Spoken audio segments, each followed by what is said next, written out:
सहनाववतु सहनौ भुनक्तु सह वीर्यं करवावहै तेजस्विनावधीतमस्तु मा विद्विषावहै। ओम शांति शांति शांति। सबको सादर नमस्ते जी। अब हमारा यह सांख्य दर्शन का 5वां अध्याय आरंभ होता है। इसके पहले हमने सांख्य दर्शन का 4था अध्याय संपन्न किया। ब्रह्ममुनि भाष्य का हमने ये पठन पाठन आरंभ किया है। इसके आधार पर यह हमारा पाठ चलता है। तो आज जो है 5वें अध्याय का पहला सूत्र हम आरंभ करेंगे। एक बार मैं बोलता हूँ, आप लोग ध्यान से सुनेंगे और बोलेंगे भी। मंगलाचरणम शिष्टाचारात् फलदर्शनात् श्रुति तश्चेति। ये सूत्र हो गया पहला। तो इसमें कहा है कि मंगल आचरण क्यों करना चाहिए। मंगल आचरण माने यम नियम का पालन, जिससे समस्त प्राणियों का कल्याण होता है। तो ऐसे कल्याणकारी यम नियमों का आचरण क्यों करना चाहिए, इसमें क्या हेतु है, क्या लाभ है। तो इसका उत्तर इस सूत्र में दिया गया है कि मंगलाचरणम अर्थात मंगल आचरण करना चाहिए। क्यों? उत्तर दिया शिष्टाचारात, अर्थात जो शिष्ट व्यक्ति हैं, सभ्य व्यक्ति हैं, श्रेष्ठ व्यक्ति हैं, उनका ऐसा आचरण देखा जाने से। तो जो ऋषि महर्षि हैं वे मंगल आचरण करते थे, अर्थात यम नियम का पालन करते थे, इसलिए हमको करना चाहिए। तो ये शिष्टों का आचार है, शिष्टाचार है, मंगल आचरण करना या फिर यम नियम का अनुष्ठान करना। तो ऋषि महर्षि करते थे, बड़े बड़े ज्ञानी संत महात्मा विद्वान करते थे, इसलिए करना चाहिए। दूसरा है फल दर्शनात्। तो इसका उत्तर है कि मंगल आचरण करने से उत्तम फल की प्राप्ति होती है, ऐसा देखा जाने से इसका आचरण करना चाहिए। और फिर आता है श्रुति तश्चेति, कि श्रुति माने वेद में भी इसका विधान मिलने से मंगल आचरण करना चाहिए। तो 3 कारण दे दिया गया कि मंगल आचरण क्यों करें। मंगल आचरण माने यम नियमों का पालन क्यों करें हम। तो शिष्टाचारात 1, दूसरा फल दर्शनात् 2 और तीसरा श्रुति तश्च इति 3।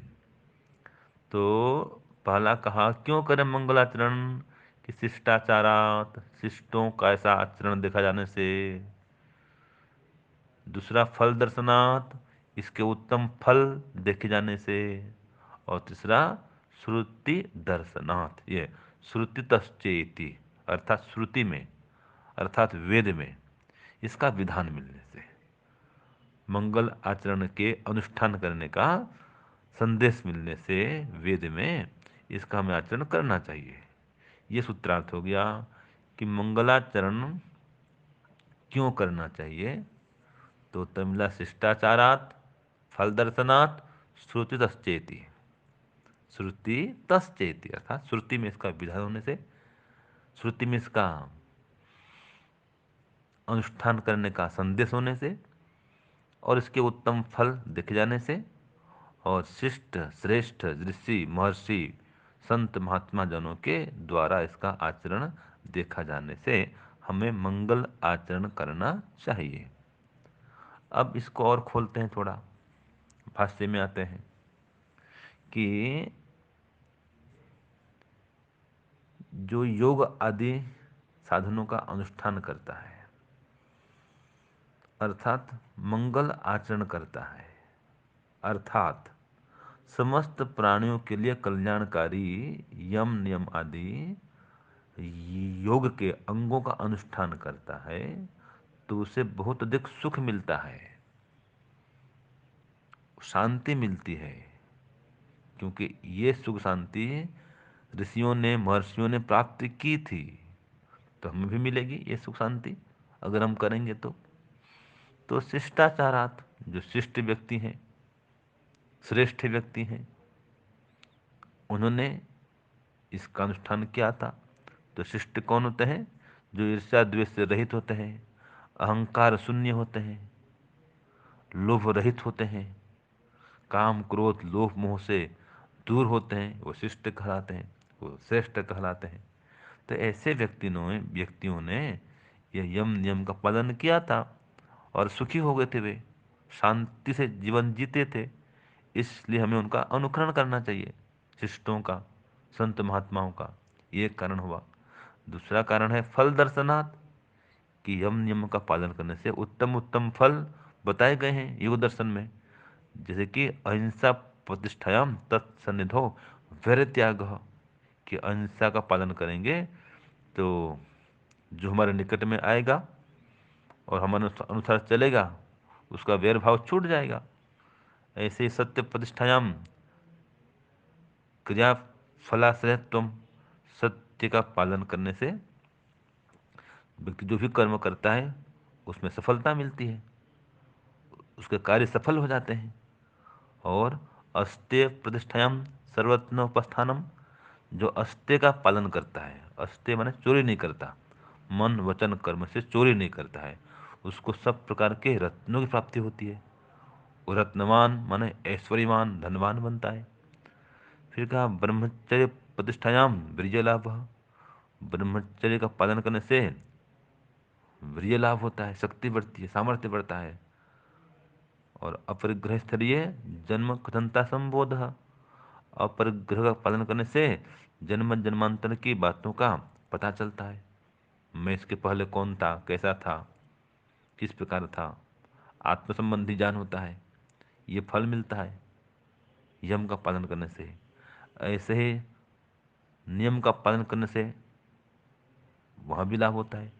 जैसे कि शौच का पालन करने से, निरंतर शरीर को शुद्ध करने का प्रयत्न करने से हमें दूसरों के शरीर से आसक्ति नहीं रहती और मन प्रसन्न हो जाता है, इंद्रियों को जीतने का सामर्थ्य बढ़ता है, आत्मदर्शन करने की योग्यता मिलती है।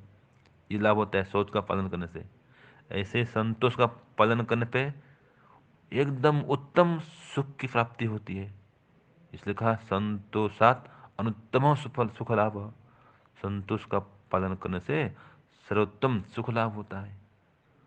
और तपस्या का अनुष्ठान करने से, तप का पालन करने से इंद्रिय शरीर ये सब मजबूत दृढ़ बनते हैं, अशुद्धि का नाश होता है और ज्ञान की वृद्धि होती है। स्वाध्याय करने से इष्ट देवता अर्थात परमात्मा से संबंध जुड़ता है। समाधि लगाने से ये सिद्धि मिलती है, ईश्वर की अनुभूति होती है। और वो समाधि प्राप्ति होती है ईश्वर प्रणिधान करने से। तो यम नियम का ये लाभ बताया जाता है। तो ये लाभ होता है हमको, ये उत्तम फल मिलता है, इसलिए इसको अनुष्ठान करना चाहिए। फिर श्रुति विधानात्, श्रुति में इसका विधान है। जैसे मित्र से चक्षुषा सर्वाणि भूतानि समीक्षन्ताम, सब प्राणियों को मित्र की दृष्टि से देखो। मैं सबको मित्र भाव से देखूं और वो भी मुझे मित्र भाव से देखें।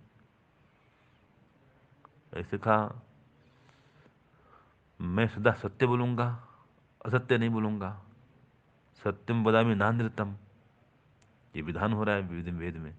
न इष्टम आदमी, मैं चोरी करके नहीं खाऊंगा, ये चोरी त्याग का विधान है, चोरी नहीं करना कभी। ऐसे ब्रह्मचर्य तपसा देवा मृत्यु अपाघ्नत, ब्रह्मचर्य के पालन से देवता लोग, विद्वान लोग मृत्यु को दूर हटाते हैं। ये ब्रह्मचर्य पालन का संदेश है। ऐसे मागृध लोभ मत करो। कस्य शुद्धनम, धन किसका है? तो लोभ मत करो, धन परमात्मा का है। तो यह अपरिग्रह का विधान हो गया। तो ऐसे वेद में भी विधान मिलता है कि यम नियम का पालन करना चाहिए, तो इसका उत्तम फल मिलता है। और जो हमारे शिष्ट व्यक्ति हैं, श्रेष्ठ व्यक्ति हैं, संत महात्मा हैं, वे इसका आचरण किए थे और श्रेष्ठ फल को प्राप्त किए थे। श्रुति में इसका विधान मिलता है। तो इन सब कारणों से हमें मंगल आचरण अर्थात समस्त प्राणियों के कल्याण करने वाले यम नियम का अनुष्ठान करना चाहिए। यह आज के सूत्र का भाष्य का सार है। ओम शांति ओम शम। ये सांख्य के 5वां अध्याय का पहला सूत्र पूरा हुआ। ओम। सबको सादर नमस्ते जी।